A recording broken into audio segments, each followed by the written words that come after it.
नमस्कार मित्रांनो, माझ्यासमोर हा मुख्यमंत्री माझी लाडकी बहीण योजना फॉर्म आहे। हा फॉर्म कसा भरावा ह्याची मी आज तुम्हाला माहिती देणार आहे। सो मी तुम्हाला फॉर्म दाखवत आहे।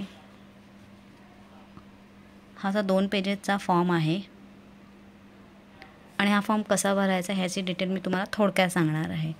तर हा मुख्यमंत्री माझी लाडकी बहीण योजना यामध्ये आवश्यक लागणारी कागदपत्रे आणि हा फॉर्म कसा भरायचा ह्याची संपूर्ण माहिती मी या छोट्या व्हिडिओमध्ये तुम्हाला सांगणार आहे। महिलेचे संपूर्ण नाव, लग्ना अगोदरचे आणि लग्नानंतरचे तुम्हाला इथे टाकायचे आहेत।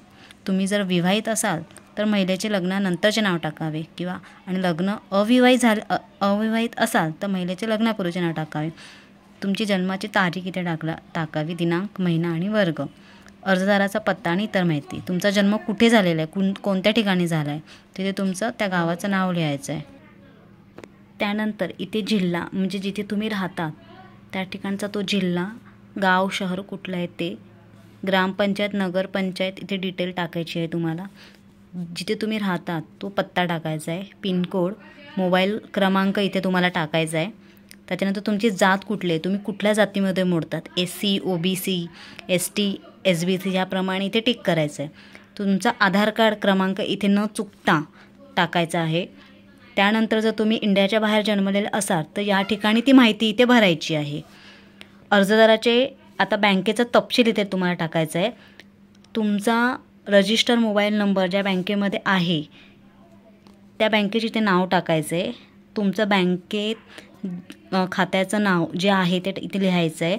बँक खाते क्रमांक म्हणजे अकाउंट नंबर तुम्हाला इथे टाकायचा आहे आणि बँकेचा IFSC कोड तुम्हाला इथे टाकायचा आहे आणि आधार क्रमांक तुमचा इथे तुम्हाला एक महत्त्वाचं म्हणजे तुमचं बँकेचं जे अकाउंट आहे ते तुमच्या मोबाईलशी आणि आधार क्रमांकाशी जोडलेले असायला हवे। म्हणजे आपला जो आधार क्रमांक आहे तो बँकेच्या खात्याशी जोडायला असायला हवा।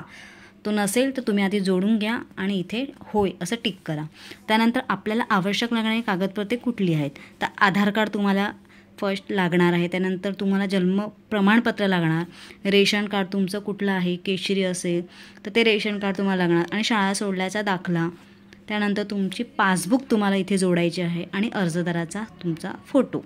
अशा प्रकारे तुम्हाला ही कागदपत्रे आवश्यक आहेत जी जोडायचीच आहेत, बरोबर। त्यानंतर पुढे काय आपल्याला हे जे तुम्ही घोषित करता त्याप्रमाणे तुम्ही इथे त्याप्रमाणे टिक करायचं आहे। तुमचं वार्षिक उत्पन्न केवढं आहे, 2.5 लाखापेक्षा जास्त आहे किंवा कमी आहे त्याप्रमाणे इथे टिक करायचं।